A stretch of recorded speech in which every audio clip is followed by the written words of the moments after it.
Relationship को बचाए रखने के लिए आप उसमें बैलेंस करने की कोशिश कीजिए, समर्पण रखिए और सामने वाले पार्टनर को समय दीजिए अगर वो किसी परेशानी में है।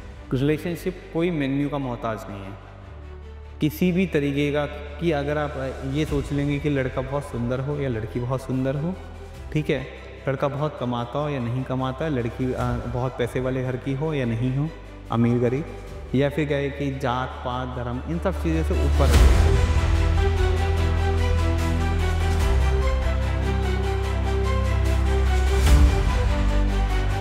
Hello and welcome to the crazy tales uncut podcast.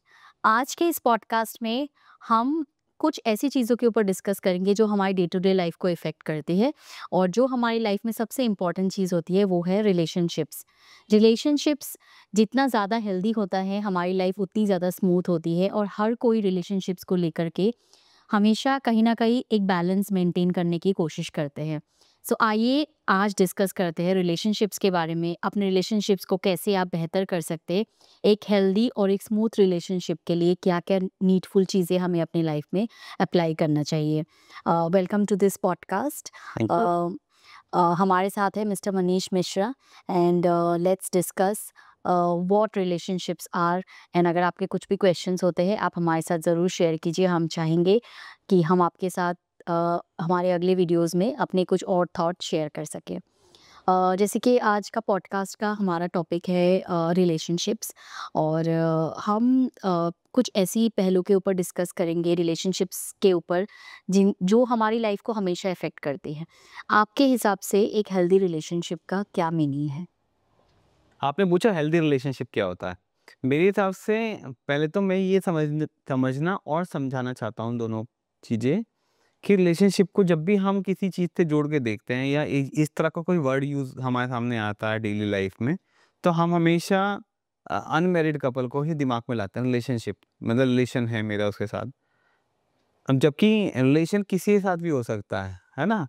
आपका अपने दोस्त के साथ हो सकता है, आपके भाई के साथ हो सकता है, आपके माँ-बाप के साथ हो सकता है, आपके पारिवारिक या जॉइंट फैमिली में रह रहे हैं तो जेठ-जेठानी से देवर-देवरानी किसी के साथ भी हो सकता है, या फिर अंकल-आंटी के साथ। पर जब हमारे हिंदुस्तान जैसे देश है जहाँ पे इस तरह की सोच रखी जाती है कि रिलेशनशिप का मतलब अनमैरिड कपल। मैरिड कपल वाले तो एक-दूसरे पूरक हैं या कॉम्प्रोमाइज़ करके रह रहे हैं, या ज़रूरत है ठीक है तो भी रह रहे हैं, अच्छे से रह रहे हैं तो भी रह रहे हैं। ऐसा नहीं कि शादी हो गई है तो खराब ही हो रहा है। चाहे वो लव मैरिज है, चाहे वो अरेंज मैरिज है, पर ये है कि एक हेल्दी रिलेशनशिप ये कहलाता है कि हम जो साथ में जो हमारा पार्टनर है या हम जिसके साथ भी हैं, अगर हम स्पेशली अगर बात करें मैरिड और अनमैरिड कपल के अंदर, आज के टाइम में क्या है कि हम कहीं न कहीं कमर्शियल चीज़ों के पीछे ज़्यादा हमारा झुकाव हो गया है, चाहे वो लड़का है, चाहे लड़की है। लड़के तो मुझे लगता है कि जब भी एक तरफ़ा आप कह सकते हो कि वो अपने करियर के ऊपर फ़ोकस होता है, पर लड़कियों का ये मेरी राय है, निजी राय मैं आप सबसे पहले क्लियर कर दूँ कि लड़कियों को कहीं न कहीं ये दिमाग में रहता है कि एक अच्छा लड़का हो, पैसे कमाने वाला, 6 फिगर की सैलरी हो एटलीस्ट। आज के टाइम में ये एटलीस्ट टारगेट कर रहे हैं जो ठीक-ठाक है। लड़कियाँ जो उनका ऐसा सोचते हैं 6 फिगर की सैलरी हो, फॉरेन में ट्रिप हो और गाड़ी हो बड़ी वाली। अब क्या है कि 10-15 लाख की गाड़ी से अब काम नहीं चल रहा है। अब ये कि बीएमडब्ल्यू, मर्सिडीज़ और इस तरह की गाड़ी जो लग्ज़री सेगमेंट के अंदर आती हैं, इस तरह के सपने देखना होता है। पर साथ में वो अपना ग्राउंड नहीं देखते लोग।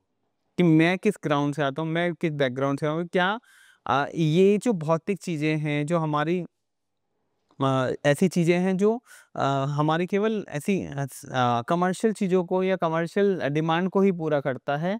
क्या ये एक हेल्दी रिलेशनशिप को डिसाइड करता है या नहीं करता है? बिल्कुल भी नहीं करता है। हेल्दी रिलेशनशिप में पैसे जैसी चीज़ें या सक्सेसफुल या स्ट्रगल, इन सब चीज़ों की कोई वैल्यू ही नहीं है ना? कि आप अगर आपके पार्टनर की सिचुएशन या फिर वो स्ट्रगल कर रहा है, तो आप उसको छोड़ के चले जाएँगे, है ना? और कह रहा है बहुत अच्छा है तो आपको वो पसंद कर रहा है या नहीं कर रहा है, गाली भी दे रहा है तो भी आप उसके साथ रहेंगे। क्योंकि आपकी भौतिक चीज़ें पूरी हो रही हैं, आपको आपके कमर्शियलाइज़ और मेटलाइज़ चीज़ें पूरी हो रही हैं। तो ज़रूरत ये है कि हमें अपना जो मटेरियलिस्टिक चीज़ें हैं, उनसे अपना ध्यान भटका कर के, है ना? क्योंकि ये चीज़ें एक ऐसी है कि अभी हम तो बूढ़े हो जाएँगे, पर ये चीज़ें कभी भी बूढ़ी नहीं होती, जो भी ये मेटलाइज़्ड चीज़ें हैं, क्योंकि हर दिन टेक्नोलॉजी बदल रही है और सोशल मीडिया ट्रेंड इतना तेज़ी से बदल रहा है, आने वाले समय में और भी कुछ हो सकता है। हम उसके साथ अपने आप को कभी भी कॉम्पिटिट या उसके साथ हम चलने की तो कोशिश करेंगे, कभी हो ही नहीं सकता। क्योंकि एक पूरी दुनिया में लगभग 700 करोड़ से ज़्यादा लोग हैं। 700 करोड़ दिमाग हैं। लोग नहीं, वो दिमाग है, वो कुछ ना कुछ डेवलप करेंगे ही। अब वो और हम क्या करते हैं कि सोशल मीडिया पे हमने देखा कि तब सारे लोग घूमने जा रहे हैं। हम ऐसी जैसे ही हमारी तूच होती है, हम वैसे पोस्ट ढूँढ रहे होते हैं। तो उसमें क्या होता है कि हमें लगता है सारी दुनिया बहुत मज़े कर रही है, सभी लोग रेस्टोरेंट में खा रहे हैं, सभी लोग बीएमडब्ल्यू, मर्सिडीज़ में घूम रहे हैं, कोई भी घरों में काम नहीं कर रहा। तो ये ज़रूरी है कि हमें अगर घरों में काम करना भी है या हमें बाहर करना है, तो वो इसलिए नहीं कि हमारी मटेरियलिस्टिक चीज़ें पूरी हो जाएँ या मैं किसी क्या क्या नाम है, मैं ऐसी चीज़ जगह पहुँच जाऊँ जिससे कि क्या नाम है, जिसको मैं डिज़र्व नहीं करती या वो मुझे डिज़र्व नहीं करता। तो ज़रूरत है कि हम ऐसी चीज़ों से बचें और अपने रिलेशनशिप में ये सब हेल्दी रिलेशनशिप के अंदर बिल्कुल भी इस तरह की चीज़ें नहीं होनी चाहिए कि मटेरियल में हम लोग जा रहे हैं, कमर्शियलाइज़ेशन में जा रहे हैं। हम ये सोचते हैं कि इसके पास ये होगा तो मैं इसके साथ रह लूँगी या रह लूँगा। जैसे कि जो भी हमें सुन रहे हैं, आप अपने व्यूज़ भी हमारे साथ शेयर कर सकते हैं। मेरे हिसाब से हेल्दी रिलेशनशिप वही है जो एक बैलेंस को मेंटेन करके चलती है। जैसे आपने कहा, ये आपके पर्सनल व्यूज़ हैं। मुझे लगता है कि बहुत सारी लड़कियाँ हमेशा ही एक मटेरियलिस्टिक हस्बैंड या मटेरियलिस्टिक बॉयफ्रेंड के पीछे नहीं घूमती होगी। कहीं न कहीं बहुत ऐसी भी लड़कियाँ हैं जिन्होंने बहुत बार ऐसे स्ट्रगलिंग फेजेस में अपना स्टैंड क्लियर करके रखा और एक फेज दिया जहाँ पे दो पार्टनर है उनको भी उन्होंने उतना केपेबल बनाया कि आगे चल के वो अपने रिलेशनशिप्स को कहीं ना कहीं स्टेबल भी कर सके और अपने करियर में भी आगे जा सके। जो भी रिलेशनशिप्स को हेल्दी करना चाहते हैं, वो कहीं ना कहीं ये देखे कि आपने रिलेशनशिप में कितना दिया है, वजह कि आप ये सोचे कि आपको रिलेशनशिप में कितना मिला है। जब आप हम ये देखेंगे कि हमने रिलेशनशिप में कितना अपना 100% दिया या कितना हमारी तरफ से हमने बैलेंस मेंटेन किया है, तब आपको लगेगा कि कहीं न कहीं कहीं पे भी अगर कमी होगी तो आप उन चीज़ों को मैनेज कर पाएँगे। हाँ, मैं ये चीज़ ज़रूर मानती हूँ कि जो ये फैंसी कार्स या एक बहुत बड़ी सैलरी के पीछे बहुत गर्ल्स कहीं न कहीं देयर आर परसेंटेज, और सिर्फ़ ये गर्ल्स नहीं है, कहीं न कहीं बॉयज़ भी इस चीज़ में है कि बहुत family well to do family की कोई लड़की मुझे मिल जाए तो मुझे कुछ करना ना पड़े अपने लाइफ में, मैं वैसे ही सेटल हो जाऊँ, ऐसे भी बहुत बॉयज़ की मेंटालिटी होती है। तो कहीं न कहीं ये एक बैलेंस हमारी माइंडसेट की होती है, तो हमें उस माइंडसेट को भी बैलेंस करके चलना पड़ेगा, तभी एक हेल्दी रिलेशनशिप कहीं न कहीं हम फॉस्टर कर पाएँगे अपने सोसाइटी में और कहीं न कहीं अपने पर्सनल लाइफ में भी। और जब भी आप एक्सपेक्ट सामने वाले से करते हो तो कहीं न कहीं आप ये भी देखिए कि आपने उस रिलेशनशिप में कितना 100% दिया है और कहाँ आपकी तरफ से कमियाँ रह गई, तभी आपको भी पता चलेगा कि सामने वाले की तरफ से भी कौन-कौन सी चीज़ें हैं जहाँ पे आप लोगों को वर्कआउट करना है।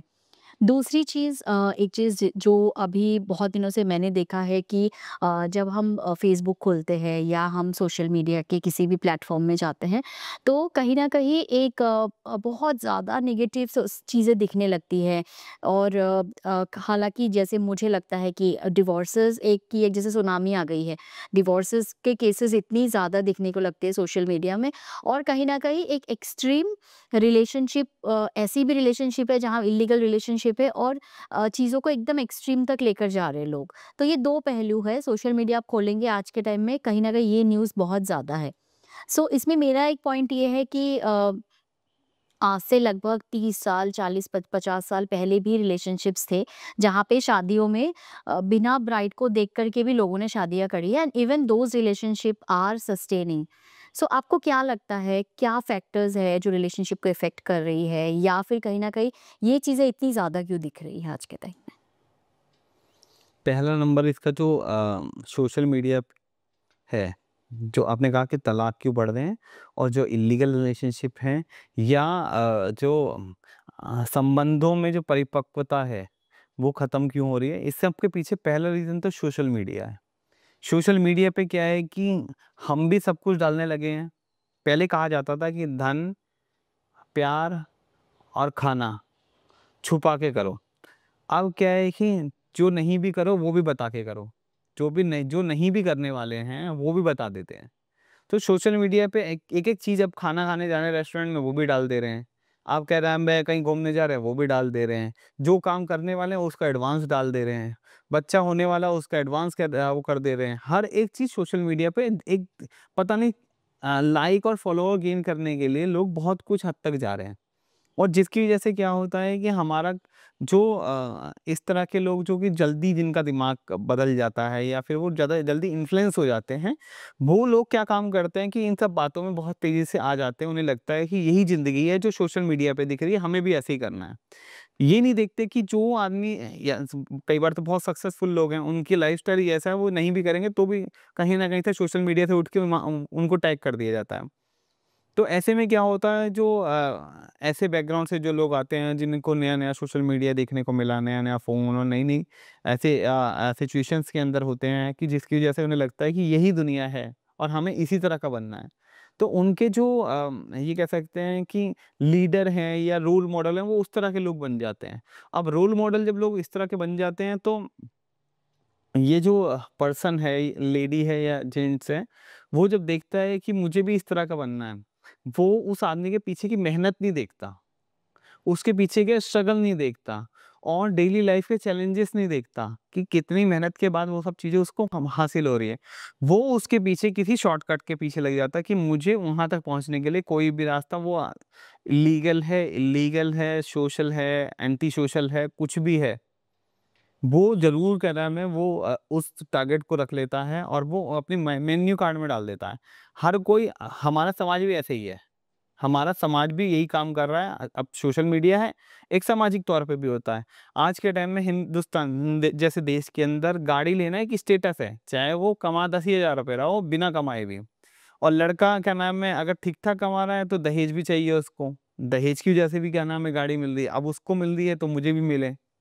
उसके घर में गाड़ी है तो मेरे को भी मिले। उसके घर में एक गाड़ी है तो मेरे घर में एक गाड़ी हो, है ना? तो ये एक ऐसा कॉम्पिटिशन बन गया जिसकी वजह से जो डेली लाइफ में लोगों को फेस करना पड़ रहा है। और ये जब डेली लाइफ में फेस करना पड़ता है तो ये हमारी लाइफ पे इम्पैक्ट डालता है। कहीं न कहीं हम लोग अपने अंदर घुटे रहते हैं। जो लोग कहीं न कहीं कुछ चीज़ें कई बार क्या होता है संघर्ष के दौर में अचीव नहीं कर पाते हैं। तो वो अपने अंदर घुट के रहते हैं और वो उसका फ्रस्ट्रेशन वो अपने परिवार के ऊपर निकालते हैं। परिवार में जब इस तरह का फ्रस्ट्रेशन होता है तो क्या होता है कि कई बार हमारा पार्टनर उतना समझदार नहीं होता। तो जिसकी वजह से वो उस चीज़ के साथ कोप अप नहीं कर पाता, ये उस चीज़ को बैलेंस नहीं कर पाता। जिसकी बैलेंस ना होने की वजह से संबंध क्या होता है कि आदमी को थोड़ा-सा जो लोग थोड़ा कैपेबल हैं या फिर जिनको लगता है कि जो थोड़ा बोल्ड डिसीज़न लेने में है, वो तलाक की तरफ चले जाते हैं। अब जो लोग नहीं ले पाते तलाक जैसे सामाजिक एक ये एक स्टिग्मा भी है कि तलाक ले लिया। तो ऐसे में क्या काम करता है वो छोटी-छोटी खुशियाँ ढूँढता है। छोटी-छोटी खुशियों के बीच में वो सोशल मीडिया पे जाता है और सोशल मीडिया पे जाने के बाद वो क्या काम करता है कि हर कोई अगर लड़का है तो लड़की के पीछे कहीं न कहीं वो ढूँढ लेता है अपना एक छोटी-छोटी खुशियाँ और लड़की है तो वो छोटी-छोटी खुशियों के पीछे कहीं न कहीं किसी ऐसे लड़के या लड़के के साथ संबंध में चली जाती है, जो कि उसकी लाइफ़ को कुछ पल के लिए तो हो सकता है खुशियाँ दे दे, पर उसकी लाइफ़ पूरी स्पॉइल कर देता है। ऐसे ही हाल ही में बहुत सारे केसेज़ देखने को मिले। मेरठ में एक केस हुआ है जिसके अंदर वो ऑलरेडी लड़का नेवी में था। मर्चेंट नेवी में था, उसको बाहर पोस्टिंग हो रखी थी और उसके बाद क्या है कि संबंध भी हालाँकि उसने भी वो भी लव मैरिज थी। उस लड़के ने सौरभ ने अपने परिवार के खिलाफ जाके शादी करी थी उस लड़की से। पर क्या है कि जब उसकी पोस्टिंग दूर हो गई और शायद हो सकता है कि उनके बीच में इन 4-5 साल जो 6 साल का रिलेशन रहा हो शादी का, उसमें उस तरह की चीज़ें बैलेंस ना हो पाई हो। क्योंकि सपने देख लेते हैं लोग बहुत बड़े कि मैं लव मैरिज कर रहा हूँ। लव मैरिज एक तो बहुत बड़ा टैबू है हमारे समाज में कि लव मैरिज कर रहा हूँ तो मेरी दुनिया में हर दिन प्यार होगा, है ना? हर दिन प्यार होगा, मुझे तो काम ही नहीं करना पड़ेगा, मैं परिवार से अलग रहूँगी या रहूँगा और मेरी दुनिया सब कुछ बदल जाएगी। मैं ऐसा समाज में एक लैंडमार्क क्रिएट करने जा रहा हूँ जो इससे पहले किसी ने नहीं किया। पर जब शादी हो जाती है तो जब जो दोनों पार्टनर हैं वो एक अलग ज़िंदगी की शुरुआत करते हैं जो कि एक बैलेंस लाइफ़ होती है। तभी तो आप पार्टनर बने ना। आपने तो इतना प्यार को और रिलेशन को समय दिया उसके बाद आपने शादी करी। शादी के बाद लाइफ़ बदल जाती है, रिस्पॉन्सिबिलिटीज़ आती हैं। पर क्या होता है लोग अपने बचपने में कि नहीं हमें तो हमने कुछ सोचा था ऐसा कर लेंगे, वैसा कर लेंगे, समाज में ऐसा बहुत बड़ा नाम कर लेंगे। तो कहीं न कहीं अनसैटिस्फैक्शन की वजह से वो कहीं छोटी-छोटी खुशियाँ ढूँढते हैं और अपने जो रास्ता है और जो अपना रिलेशन है उसको उसको किनारा करते हुए कहीं कहीं ऐसे रिलेशन में या इस तरह की चीज़ों में फँस जाते हैं, जो उनकी पूरी लाइफ़ को स्पॉइल कर देता है और कई बार तो इतनी बड़ी घटनाएँ हो जाती है जैसे कि मेरठ वाले केस में सौरभ को ही अपनी जान गंवानी पड़ी। इसमें एक और पॉइंट भी मैं चाहूँगी जहाँ पे मुझे लगता है कि कहीं न कहीं जब हम मेंटल बैलेंस या मेडिटेशन की बातें करते हैं, कहीं न कहीं लाइफ़ में एक होलिस्टिक अप्रोच रखना भी अच्छी चीज़ होती है। हमें डे टू डे मेडिटेशन और जैसे बहुत बार होता है, बहुत सारे इमोशंस इंसान के अंदर चलती रहती है और उन इमोशंस को कहीं न कहीं कंट्रोल करना भी हमारे हाथ में ही होता है और हमारी लाइफ़ को डिज़ाइन करने का जो मेन रिस्पॉन्सिबिलिटी वो भी हमारे ऊपर ही होती है। सो मेरा मानना ये है कि मान लीजिए जैसे सौरभ वाले केस में ही या जो मेरठ वाला केस है मैं उसमें बस यही कहना चाहूँगी कि अगर रिलेशनशिप्स में कहीं न कहीं ये बहुत लाइफ को आप बहुत इजीली भी चला सकते हैं। लाइफ बहुत आसान भी है। ज़रूरी नहीं है अगर पार्टनर्स में नहीं बन रही है या रिलेशनशिप्स में आप दोनों में अंडरस्टैंडिंग नहीं है, I think one of the most easiest way now is yes you can understand each other. अगर आपको लगता है नहीं आपकी चीज़ें नहीं समझ रहे हैं एक-दूसरे से, तो आप बहुत अच्छे से अलग भी हो सकते हैं। कहीं न कहीं एक्सट्रीम स्टेप्स की हमें ज़रूरत नहीं है। क्योंकि किसी की लाइफ़ आपके रिलेशनशिप से भी बहुत ज़्यादा ऊपर है। जीने की जो रिस्पॉन्सिबिलिटी है या फिर ये हमारी लाइफ़ है, तो जीने का रिस्पॉन्सिबिलिटी हमारे ऊपर है। 100% जीने का राइट हर किसी को है। आपके साथ कोई रिलेशन में है, चाहे आपके पेरेंट्स हैं, चाहे आपके इन-लॉज़ हैं या चाहे आपके ब्रदर सिस्टर कोई भी है, लाइफ में आप इतने एक्सट्रीम तक मत जाइए कि कहीं न कहीं आपकी ही लाइफ खराब हो जाए। रिलेशनशिप को आप एक तरफ रख के कहीं न कहीं आप अपने आप को देखिए कि you have come to this world as an individual. आपकी खुद की रिस्पॉन्सिबिलिटीज़ है। आप अगर कहीं न कहीं मेडिटेशन या इस तरीके की चीज़ों में जाएँगे जहाँ पे आप एक कामर लाइफ को फ़ॉलो कर सकें या आपके दिमाग को आप शांत रखें, अगर आप सोचेंगे तो आप देखेंगे at the end of the day हम सब लोगों को एक दिन यहाँ से जाना है। तो क्यों ना हम इतना ज़्यादा एक्सट्रीम स्टेप्स लेकर के किसी और की लाइफ को भी खराब ना करें और हमारी खुद की भी। हम उससे अच्छा ये है कि हम डिस्टेंस मेंटेन करें। अगर रिलेशनशिप्स आपकी नहीं अच्छी चल रही है, आप अपने पार्टनर को आराम से बिठा के भी आप वो चीज़ बता सकते हैं and then also you can get separated और you can give time to a relationship also to give a second chance. ऐसा भी नहीं है कि चीज़ें खराब हो गई तो हम बिल्कुल छोड़ के चले जाएँ। हम एक-दूसरे को समझ भी सकते हैं और आप कितना भी कीजिए, आप एक चीज़ याद रखिएगा कि violence at the end of it आपकी ही लाइफ को खराब करती है। तो एक्सट्रीम वायलेंस को तो हमें बिल्कुल भी हटा ही देना वायलेंस चाहिए। के ऊपर बात कर रहे हो आप, जो भी मेरठ केस अंदर केस हुआ, जब उनके दिमाग में अपने पति को मारने के बारे में आए और उसके जो इल्लीगल पार्टनर था, उसके दिमाग में आया, सबसे आसान क्या था? सबसे आसान था कि वो उसको बता कर के अपनी ज़िंदगी बनाते कि वो डाइवोर्स ले लेते और दूसरी एक नई ज़िंदगी की शुरुआत करते। सबसे आसान था। अब क्या किया उन्होंने, इतने एक्सट्रीम स्टेप लिया, कितने झूठ बोले, उसकी बच्ची भी अनाथ हो गई, वो खुद भी जेल में और उसका पार्टनर भी जेल में, जिसके साथ वो रहना चाहते थे।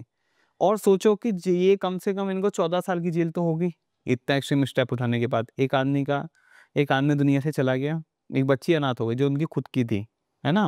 हो सकता है वो अपने पति से प्यार ना करती, अपने बच्चे से तो प्यार करेगा। वो भी अनाथ हो गई। उस माँ के लिए एक माँ ने ऐसा एग्ज़ाम्पल अपने बच्चे के लिए पैदा किया कि माँ क्या नाम है कातिल भी हो सकती है, उसकी ज़िंदगी बर्बाद करने वाली भी हो सकती है। उसने ऐसा समाज पे में ऐसा एग्ज़ाम्पल पेश किया। दूसरा, वो खुद माँ जो एज़ अ इंडिविजुअल है, अब वो जेल में 14 साल तक, एक दिन किसी को कहते हैं 1 घंटा कोई परेशानी का हो तो आदमी लाइफ़ टाइम याद रखता है कि कभी ऐसे खराब स्थितियाँ होती हैं ज़िंदगी में और वो 1 घंटा ही केवल पेनफुल हो, तो आदमी लाइफ़ टाइम याद रखता है। कई बार हमारा ऑपरेशन होता है 1 आध घंटे का छोटा ऑपरेशन, तो भी हम लाइफ़ टाइम याद रखते हैं ना कि यार ऐसा ऑपरेशन हुआ था हमारा, या कोई भी चोट लग गई, एक्सीडेंट, कुछ पलों का एक्सीडेंट होता है, उसमें भी चोट लग गई तो हमें लाइफ़ टाइम याद रहता है। और सोचो कि वो 14 साल वो हर दिन भुगतना पड़ेगा। है ना? 14 साल दोनों लोगों को भुगतना पड़ेगा। रह तो पाएँगे नहीं साथ में, है ना? और समाज में भी आप क्या है कि एक धारणा भी खराब कर दी आपने कि लव मैरिज खराब होती है। एक ये भी चीज़ हुई ना, क्योंकि समाज में तो पहले से स्टिग्मा है लव मैरिज। आपने लव मैरिज का एग्ज़ाम्पल भी खराब किया, आपने अपना कैरेक्टर भी खराब किया, आपने अपने बच्चे के सामने भी बुरा बने। कि माएँ ऐसी खराब भी हो जाती हैं। यूँ कहे एक गीत है कि पूत कपूत सुने तो सुने हैं, पर ना माता सुनी कुमाता। पूत कपूत तो हो सकता है पर माता कभी कुमाता नहीं हो सकती। पर ये कलयुग का दौर ऐसा है जहाँ दिखावे के चक्कर में माता भी कुमाता बन रही हैं, माता भी दानव का रूप धारण कर रही है, राक्षस का रूप धारण कर रही है। तो इन सब चीज़ों के पीछे या ये एक कारण है कि हम लोगों को थोड़ा-सा अपने बारे में जानना है और जो हम स्टेप उठाने वाले हैं, उसका फ्यूचर हम पे क्या इम्पैक्ट है। हम भी सिंगल इंडिविजुअल है और हमें अपने आप को खुश रखने का भी पूरा राइट है। ये नहीं कि हम किसी को दूसरे को हार्ट पहुँचा देंगे और क्या है कि हम खुद भी दुखी रहेंगे। हमने दूसरे को भी हर्ट किया, हमने उसकी फैमिली को भी परेशान किया, मतलब लाइफ टाइम वो उसके बेटा चला गया किसी का, है ना? उसको तुमने मार दिया। किसी और के बेटे को भी तुमने अपने चक्कर में बर्बाद कर दिया, है ना? अगर आप ही अच्छे होते तो आप किसी और के बेटे की तो लाइफ भी नहीं खराब करते। वो भी आपके साथ गया, वो तो था ही खराब, पर आपने ये उसके बारे में नहीं सोचा। अब इससे अच्छे स्टेप ये लेते हैं कि आप डाइवोर्स ले लेते, सबसे आसान तरीका था। डाइवोर्स लेते हैं और कहते हैं कि मुझे नहीं रहना, आपके रिलेशन में कुछ नहीं बचा। ठीक है, वो अपने बच्चे के साथ कहीं भी जाता, बे बच्चे की कस्टडी किसी को, तुमको या उनको मिलती, जिसके साथ नहीं रहना चाहता वो रहता। पर ऐसा एग्ज़ाम्पल तो नहीं पेश होता। अब तुम भी 14 साल भुगतोगे, 14 साल को का टेन्योर बहुत लंबा समय है। और जो सामाजिक जो आपको झेलना पड़ेगा, अपमान झेलना पड़ेगा, लोग कह रहे हैं डायन है, पता नहीं कितनी तरह की बातें, कितनी तरह की चीज़ें चल रही हैं समाज में और सोशल मीडिया पे जो जिसमें इसको कलंकित करता है एक रिश्ते को। तो मैं ये कहूँगा कि जो भी स्टेप उठाएँ, सबसे आसान है कि आप किसी की जान लेने से अच्छा अपने आप को भी बचाएँ, दूसरे को भी बचाएँ। एक और चीज़ ये है जहाँ पे हमने दोनों चीज़ों में देखा कि डिवोर्सेस भी जो इंडिया में बहुत ज़्यादा ग्रो हो रही है हम कह रहे हैं, बट दोनों चीज़ों की कहीं ना कहीं हमें बैलेंस के ऊपर सोचने की ज़रूरत है। अपने माइंडसेट को कहीं ना कहीं स्टैंड ओवर करने की ज़रूरत है। और इसमें एक बहुत बड़ी जो इम्पैक्ट है वो कम्युनिकेशन का है। आज के टाइम में बहुत बार हम बहुत सारी स्टेप्स ले लेते हैं बट कहीं ना कहीं हम कम्युनिकेट नहीं करते।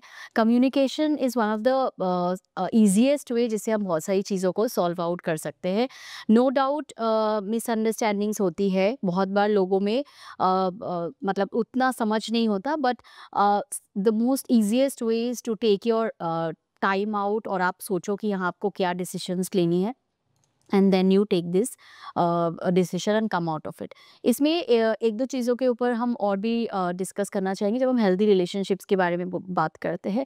ऐसे भी बहुत रिलेशनशिप्स है, आप सोचिए जहाँ पे बहुत लोगों के husband out of the way जाकर के भी काम कर रहे हैं, जो आर्मीज में काम कर रहे हैं या फिर जो नेवी में काम कर रहे हैं। बहुत लोग लॉन्ग डिस्टेंस रिलेशनशिप्स में भी अपने रिलेशन को सालों साल तक बहुत अच्छी तरीके से मैनेज करके चल रहे हैं। सो ये हमारी माइंडसेट होती है और ये शायद कहीं न कहीं हमारी अपब्रिंगिंग भी है कि हम चीज़ों को कैसे लेकर के चलते हैं। सो याद रखिए healthy relationship one of the most important factors होती है आपकी लाइफ में।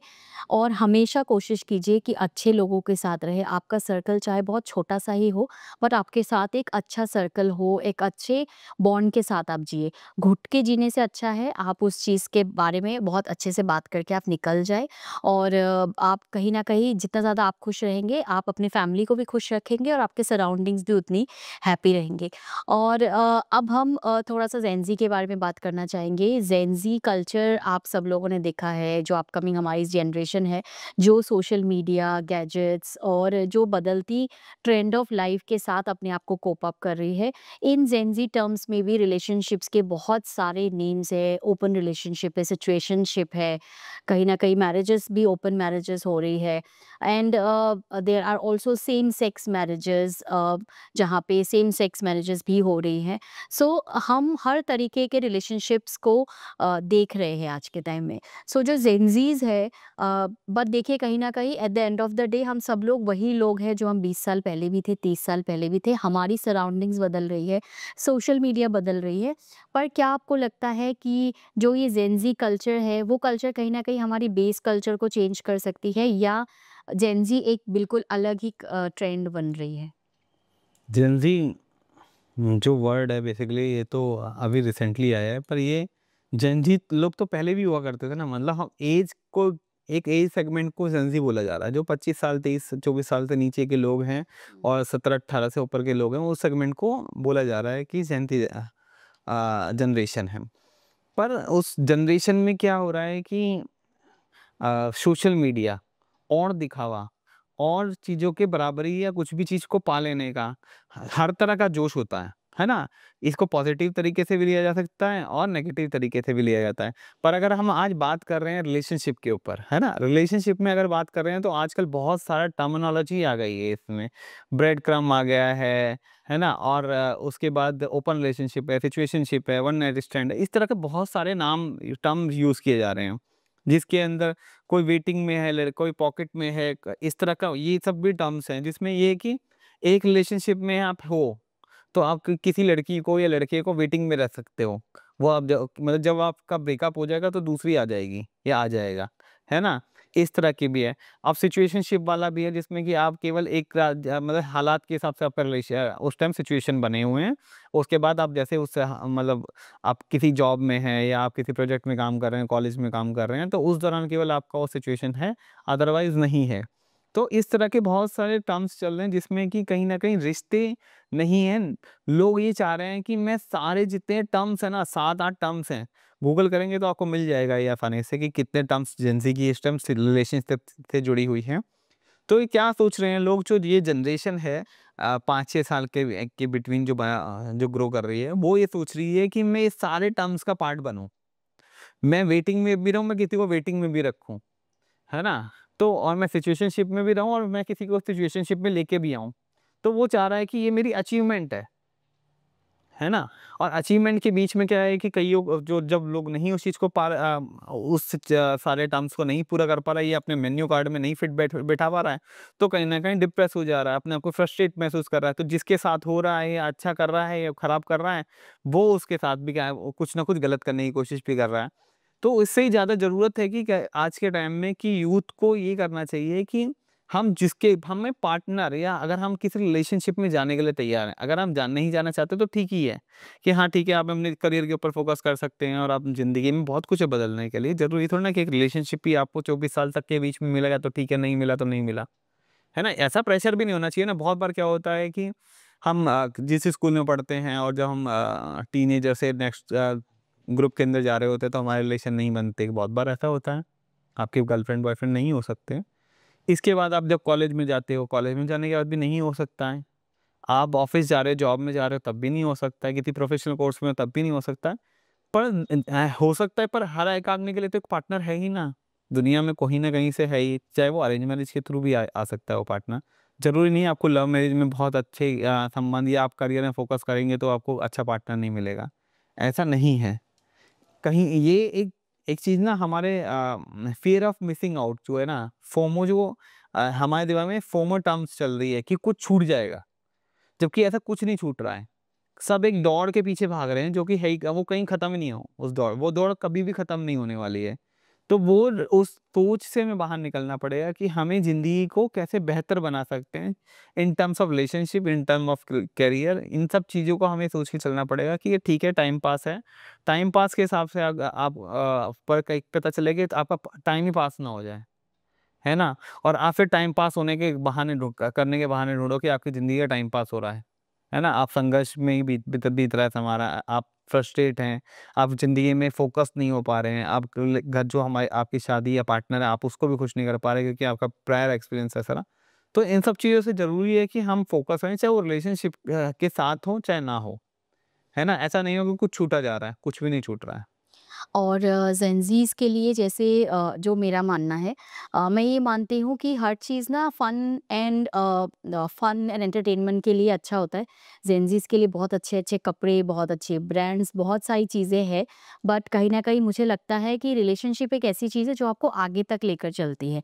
सो आप एन्जॉय कीजिए, जेनज़ी के टर्म्स को यूज़ कीजिए, आप सोशलाइज़िंग कीजिए, आप कपड़े अच्छे जो आपको लगता है आप पहनिए, लेकिन कहीं न कहीं जब रिलेशनशिप्स की बात आती है तो you have to be a little more cautious, क्योंकि बहुत बार फन में भी बहुत सारी सीरियस चीज़ें हो जाती है जो बाद में उनके रिperकशंस खराब होती है।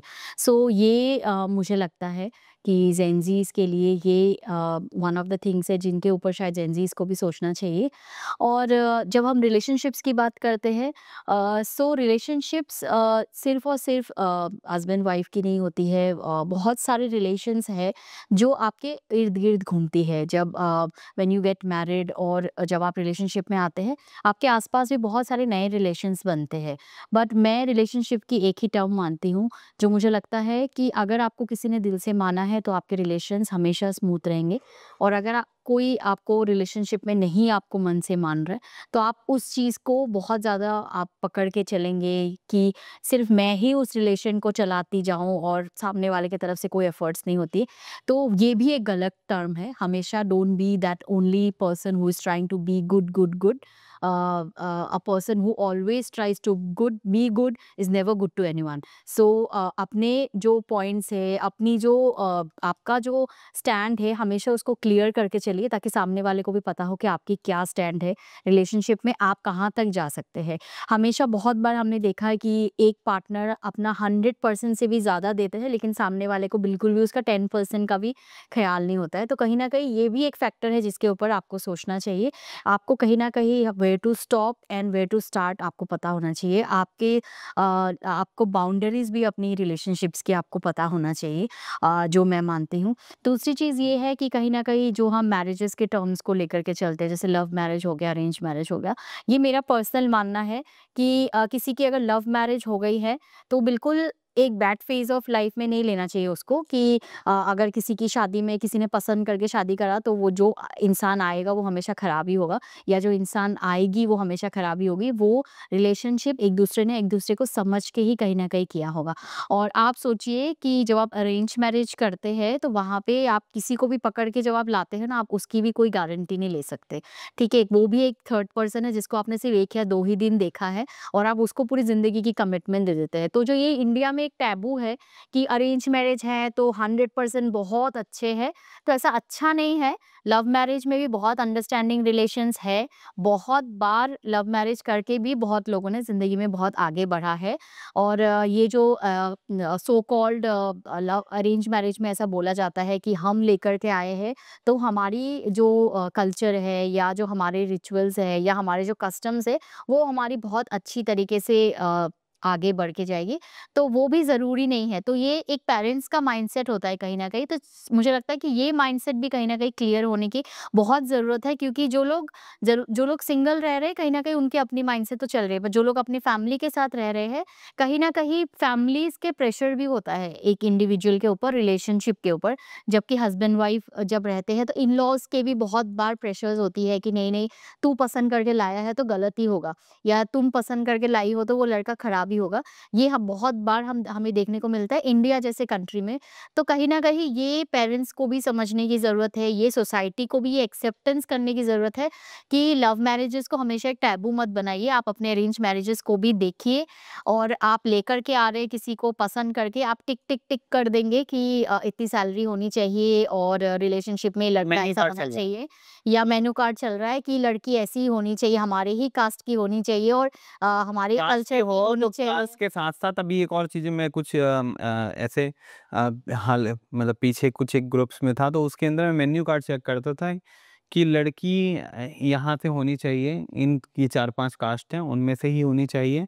4-5 कास्ट के बाद ये हाइट होनी चाहिए, कलर ये होना चाहिए, और सरकारी होनी नौकरी होनी चाहिए, पर सरकारी नौकरी में भी टीचर होनी चाहिए या बैंक में।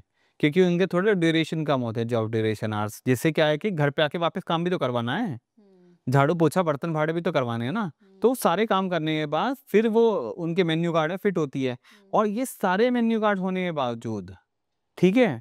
वो एक अपने बेटे का पैकेज भी बताते हैं कि इतने लाख का पैकेज है। तो अब आप ये समझ के चलिए कि आप हमारे को भी इतने द लाख का जो पैकेज बनाएँगे शादी का, कि ये डिमांड है हमारी। अब इसके बाद अगर वो लड़का 10 लाख कमाता है या 20 लाख रुपए सालाना कमा रहा है, तो हमें 1 करोड़ रुपए चाहिए। ये हुँ। 50 लाख रुपए चाहिए कि कहीं न क्योंकि कहीं ये भी एक फैक्टर रिलेशनशिप्स को खराब कर रही है, हाँ, हाँ। क्योंकि म्यूचुअल रिस्पेक्ट खत्म हो गई है रिलेशनशिप में। जहाँ पे पैसा इन्वॉल्व होता है, वहाँ पे रिलेशन हमेशा खराब हो जाता है। या आप एक मेन्यू कार्ड में चीज़ों को सेट करने की कोशिश करेंगे, तो आप हमेशा ये चीज़ याद रखिए कि रिलेशनशिप कभी भी किसी मेन्यू कार्ड में नहीं फिट हो सकती है। अगर आपकी अंडरस्टैंडिंग उस इंसान के साथ अच्छा है, तो आप किसी के साथ भी एडजस्ट कर सकते हैं। लेकिन अगर आप सिर्फ़ और सिर्फ़ मेन्यू कार्ड लेकर के चलेंगे, तो कहीं न कहीं ये सिर्फ़ एक बिज़नेस डील है, नथिंग मोर देन दैट। सो वो आपको परेशान हमेशा करेगा लाइफ में। और तभी उसके तो लिए कहीं इतने न कहीं न्यूज़ और अखबार जो भरे हुए हैं इस तरह की आजकल जो शादियाँ टूट रही हैं या दुल्हन ने बारात लौटा दी, इस तरह की जो घटनाएँ होती हैं या दुल्हन इसके 4 दिन बाद अब तलाक हो गया, वो तो क्योंकि मेन्यू कार्ड में फिट होने वाली चीज़ आदमी मेन्यू कार्ड में कभी फिट हो ही नहीं सकता ना। आदमी का क्या है कि हर दिन अलग तरीके से रिएक्ट करना, क्योंकि ये ह्यूमन बीइंग है, दिमाग हर दिन मूड्स अलग हो सकते हैं आपके। आपकी मतलब दिनचर्या अलग हो सकती है। आप किसी दिन आप हर दिन तो क्या है सेम टाइम पे नहीं नहाते ना, कि आप 6 बजे नहा रहे हो तो 6 बजे ही नहा रहे हो। आप डेली डेली 7 बजे अगर उठ रहे हो तो शायद डेली तो 8 बजे उठ रहे हो। आपको एक दिन बैंक जाना है तो एक ही दिन बैंक जाना होगा ना। हर दिन अगर आप जॉब नहीं कर रहे बैंक में, अगर आपको बैंक का काम आज हो रहा है तो आज होगा, अगले दिन आपको हो सकता है बच्चे के स्कूल जाना पड़े, हो सकता है अगले दिन नहीं जाना पड़े। आप हो सकता है घर में बैठ के टीवी देखने का आपको मौका मिले, कल को आप मूवी देखने जाएँ बाहर। तो ये सारे हालात हर दिन बदलेंगे ना। अब क्या है कि आदमी सोचता है कि नहीं वो एक मेन्यू कार्ड बना दिया जाए, वो एक आदर्श, जो कि एक भी आदर्श नहीं बचा पाते फिर। जो इस तरह और का आदर्श ना बहू या दामाद देख रहे हैं, वो एक भी मतलब आदर्श नहीं बचा पाते, और या फिर अगर किसी तरह से वो आदर्श बचा रहे हैं ना, तो समझो कि वो किसी न किसी दबाव से बचा पा रहे हैं। बहुत प्रेशर है उनके अंदर कि हाँ, मेरा मेन्यू कार्ड खराब ना हो जाए। इसलिए वो जो माँ-बाप हैं और या सास-ससुर हैं, या परिवार में लड़का-लड़की है, वो इस वजह से एक प्रेशर है कि उस मेन्यू कार्ड पे फिर फिट करके लाए थे, अब तो इसको सक्सेसफुल बनाना ही पड़ेगा। हुँ। लोग कहते हैं ना हमारे हिंदुस्तान में कि अरेंज मैरिज तो क्या नाम है बहुत लंबे समय तक के लिए चली जाती है, ऐसा-वैसा दुनिया भर की बात, मतलब अरेंज मैरिज को हमेशा जस्टिफाई किया जाता है। और एक पर कहना ये भी है, ये बोला जाता है कि आप अरेंज मैरिज करेंगे तो आप आके कंप्लेन कर सकते हैं। हाँ, तो हम कंप्लेंट कर ये सकते चीज़ हैं। कैसे सोचे कि रिलेशनशिप मतलब हमने ये मान लिया कि रिलेशनशिप में प्रॉब्लम्स होंगी होंगी, होंगी। और आप कंप्लेन नहीं कर पाएँगे। आप ये सोचिए कि आप क्योंकि आपने कंप्लेन अपना कर डिसीजन पाएँ। लिया ना, आपने खुद डिसीजन लिया ना, तो हाँ। और क्या होता है समाज भी अरे कोई गलती हो गई ना, अब क्या होता है अरेंज मैरिज में भी बहुत सारी लड़ाइयाँ होती हैं। तब क्या है 2 फैमिली मिलके लड़ाइयों को सेटल करने, क्योंकि हम उन दोनों ने अपने मेन्यू कार्ड बनाया था। अब मेन्यू कार्ड से हट गए हैं। अब वो चीज़ें मेन्यू के हिसाब से तो चल नहीं रही हैं। किसी दिन नमक ज़्यादा हो गया उसी मेन्यू के अंदर, किसी दिन चीनी ज़्यादा हो गई है उस मेन्यू कार्ड के हिसाब से, है ना? किसी दिन क्या है कि सर मसाला तेज़ हो गया है। अब वो मसाले जब डिसबैलेंस होते हैं तो उसको ठीक करने के लिए उसको पानी डाला जाता है, नींबू डाला जाता है, इधर-उधर सेटल किया जाता है, 2 परिवार मिलके कि हाँ भाई हमने डिसीजन लिया था। पर जहाँ पे अरेंज लव मैरिज है, वहाँ पे लड़का-लड़की के ऊपर पूरा तरह से थोप दिया जाता है कि अब मुझे मौका मिला है, मैं तेरे को गलती बताऊँगा। सो ये एक बहुत इम्पोर्टेंट चीज़ है और इसको जो अल्टीमेटली झेलता है वो कहीं न कहीं वो लड़का और लड़की है। तो आपको ये हमेशा समझ के चलना है कि आपके कान और आपके नाक हमेशा आपको बचा के चलना है। आपको ये देखना है कि आपके रिलेशनशिप में वो कौन-कौन सी अच्छाई थी जिसकी वज़ह से आप लोग साथ थे और अगर कुछ चीज़ें खराब भी थी तो आपको उसको भी लेकर के चलना है क्योंकि एडजस्टमेंट्स लाइफ़ का एक प्रोसेस है। आप किसी भी के साथ रहोगे, आप चाहे अपने पेरेंट्स के साथ है या आप रहते थे तो आपको एडजस्टमेंट्स वहाँ भी करनी पड़ती थी। तो रिलेशनशिप में भी आपको एडजस्ट करना पड़ता है और हमने अभी एक मूवी भी आई थी मिसेस मिसेस एक मूवी आई थी जिसमें हमने देखा किस तरीके से में एक वो लड़की अपने आप को फिट करने की कोशिश करती थी कहाँ जहाँ पे उसकी अपनी हॉबी के ऊपर उसने बिल्कुल भी वो ध्यान भी नहीं दी जाती है। और आप सोचिए कि आज भी इंडिया में इस तरीके की मूवीज़ बनाने की ज़रूरत पड़ रही है। हम क्यों ना इन चीज़ों से बाहर निकल के कुछ और अलग करने के लिए भी सोचें क्योंकि हम कहीं न कहीं सिर्फ़ और सिर्फ़ इन रिलेशनशिप्स के प्रोस एंड कॉन्स में ही रह जाते हैं। तो आपने ये मूवी भी की बात करी, हिंदुस्तान में मूवी का नाम है लव मैरिज अरेंज मैरिज, प्यार मोहब्बत ताजा माजा के ऊपर मूवी बनती है, ठीक है? और फिर क्या है तो घरेलू जितने सीरियल हैं वो घरेलू लड़ाइयों को ही हम प्रेज़ेंट करते हैं, जो जिसकी वजह से हमारी डेली लाइफ़ में इम्पैक्ट भी पड़ता है। हमारे यहाँ क्रिमिनल मूवी बनती है, हमारे यहाँ मिर्ज़ापुर बनती है, हमारे यहाँ खाकी जैसी मूवी बनती है, जहाँ पे इस तरह के रोल मॉडल दिखाए जाते हैं जहाँ की क्रिमिनल को बहुत पावरफुल बनाया जाता है, और पुलिस जो हमारी व्यवस्था है, प्रशासन है, उसको एकदम वीक दिखाया जाता है, और पॉलिटिशियन हमेशा करप्ट दिखाए जाते हैं। पर अगर आप पैटर्न देखेंगे मूवी का, बाहर की मूवी का, मूवी बनती है फैंटेसी जो अपनी सोच से परे हैं, मोटिवेशनल, इंस्पिरेशनल, लोग एक्सपीडिशन पे जा रहे हैं, खोज के लिए जा रहे हैं, इधर-उधर मतलब जो दुनिया ने एक्सप्लोर करने के लिए जा रहे हैं, वो ऐसी मूवी बनाते हैं। हमारे यहाँ मूवी यही बनती हैं कि रिलेशनशिप, है ना? रिलेशनशिप बागबान बन रही है जहाँ पे माँ-बाप को की वैल्यूज़ को ज़्यादा दरकिनार कर दिया जाता है। बेटे का उसके लिए प्रॉपर्टी के लिए लड़ाई कर रहे हैं। तो हमारे यहाँ वो होता है, तो हमारे यहाँ रियल लाइफ में भी ये चीज़ देखने को मिलता है। मैं यही आपसे जानना चाहूँगी 5 टिप्स जो एक रिलेशनशिप को हमेशा लोगों को लेके चलना चाहिए, और आप क्या बताना चाहेंगे लोगों को? 5 टिप्स तो मैं जो देना चाहूँगा आपको कि सबसे पहले तो रिलेशनशिप कोई मेन्यू का मोहताज नहीं है। किसी भी तरीके का कि अगर आप ये सोच लेंगे कि लड़का बहुत सुंदर हो या लड़की बहुत सुंदर हो, ठीक है? लड़का बहुत कमाता हो या नहीं कमाता, लड़की बहुत पैसे वाले घर की हो या नहीं हो, अमीर-गरीब, या फिर क्या है कि जात-पात, धर्म, इन सब चीज़ों से ऊपर रिलेशन। कहते हैं जोड़िया ऊपर वाला बनाता है। तो जोड़िया जब ऊपर वाला बना रहा है और जब हम उस जोड़िए के अंदर जाते हैं या उस रिलेशनशिप में जाते हैं तो सामाजिक दिक्कतें आती हैं, अगर वो प्यार लव मैरिज की बात की जा रही है। और अगर अरेंज मैरिज में हो रही है तो भगवान ने बनाया ही है और वो आपने मिलाया ही है, तो उसको बैलेंस करके चलो। तो ये कोई मेन्यू का मोहताज नहीं है कि आप किसी तरह के।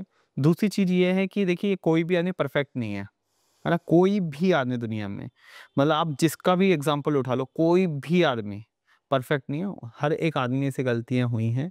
भगवान का जो राम जी हैं उनकी भी कुछ गलतियाँ हुई हैं। सीता जी से भी कुछ गलतियाँ हुई होंगी। जो हमारे आदर्श जिनको हम मानते हैं कि मर्यादा पुरुषोत्तम राम हैं, और सीता से जिनके 36 के 36 गुण मिले थे, उनमें भी बहुत सारे और उनको भी चैलेंजेस झेलने पड़े। 14 साल का वनवास उनको भी मिला और सीता जी ने उनके साथ निभाया। जब बुरा दौर आता है तो कई बार क्या होता है, हमारे पार्टनर हमारा साथ छोड़ देते हैं।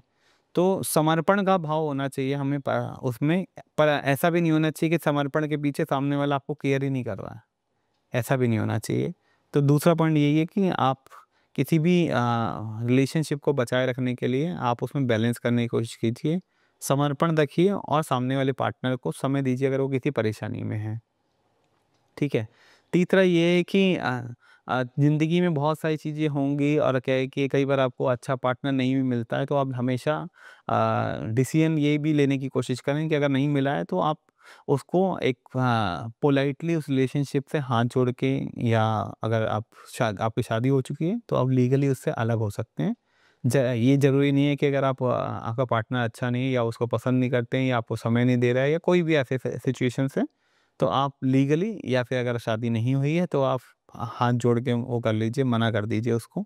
इसमें कोई बुरी बात नहीं, किसी की जान लेने का हक किसी को भी नहीं है और अपनी ज़िंदगी मत खराब करो, क्योंकि जेल का 1 दिन का अगर आप 1 दिन के लिए भी कभी जाते हैं तो आपको लाइफ टाइम याद रहता है। तो जब आपको किसी इस तरह की घटनाओं में इन्वॉल्व रहते हैं तो आपको सालों-साल उसमें बिताना पड़ता है और सारे साल इस चीज़ को झेलना पड़ता है। तो इससे भी आपको बचना चाहिए कि बहुत आसान तरीका है, आप जाइए, आप नई ज़िंदगी की शुरुआत कीजिए। बहुत बड़ी दुनिया है, मौत कुछ करने के लिए है, वो है, आप कीजिए आराम से। और जो भी हमें सुन रहे हैं, अगर आपके भी कुछ क्वेश्चंस हैं, कुछ फीडबैक्स आप देना चाहते हैं, तो आप हमारे साथ ज़रूर शेयर कीजिए। आज की इस पॉडकास्ट में हमने डिस्कस किया रिलेशनशिप्स के बारे में, जेन ज़ी कल्चर के बारे में, और ऑल्सो हेल्थी रिलेशनशिप को हम किस तरीके से आगे लेकर जा सकते हैं। एक चीज़ जो हमेशा आपको लाइफ में फॉलो करना चाहिए, वो ये है कि आपकी इनर पीस सबसे इम्पोर्टेंट चीज़ है। अनटिल अनलेस आप खुद खुश नहीं हैं, आप किसी को खुश नहीं रख पाएँगे। तो चाहे आपकी रिलेशनशिप आपके फैमिली के साथ हो या चाहे अपने पार्टनर के साथ या आपके बच्चों के साथ, जब तक आप खुद अच्छे से नहीं रह पाएँगे तब तक आप आगे खुशी नहीं दे पाएँगे। सो इसके लिए सबसे इम्पोर्टेंट चीज़ ये है कि आप अपने आप को जानें, आपके लाइक्स एंड डिसलाइक्स के बारे में जानें, और सबसे इम्पोर्टेंट चीज़ ये है कि जो आपके साथ रिलेशनशिप में है, कहीं न कहीं वो भी एक इम्पोर्टेंट फैक्टर है आपकी लाइफ में, और उनकी चॉइसेस भी कहीं न कहीं आपको रिस्पेक्ट करना चाहिए और उस उन चीज़ों को लेके भी आपको चलना है। और हालाँकि जो लोग आपके आस-पास हैं, आपके सिचुएशंस को देख रहे हैं, वो कभी भी आपके रिलेशनशिप में आके कुछ कर नहीं पाएँगे। अल्टीमेटली आप ही होंगे जो उनको झेलेंगे, जो चीज़ों को बदलने के लिए भी आपके ऊपर ही सारी चीज़ें आपके ऊपर ही रिस्पॉन्सिबिलिटी है। So I think I hope you all did have a nice time with us. Thank you so much. आज हमने काफ़ी सारी चीज़ों के ऊपर डिस्कस किया, एंड आप हमारे साथ बहुत सारी चीज़ों में आपने समझाया, बहुत सारे इंसाइट्स आपने दिया रिलेशनशिप्स के बारे में, मैरिजेस के ऊपर, एंड ऑल्सो कैसे हम रिलेशनशिप को बेहतर कर सकते हैं। जो भी ऑडियंस हमें सुन रहे हैं वो अपने फीडबैक्स हमारे साथ ज़रूर शेयर कर सकते हैं।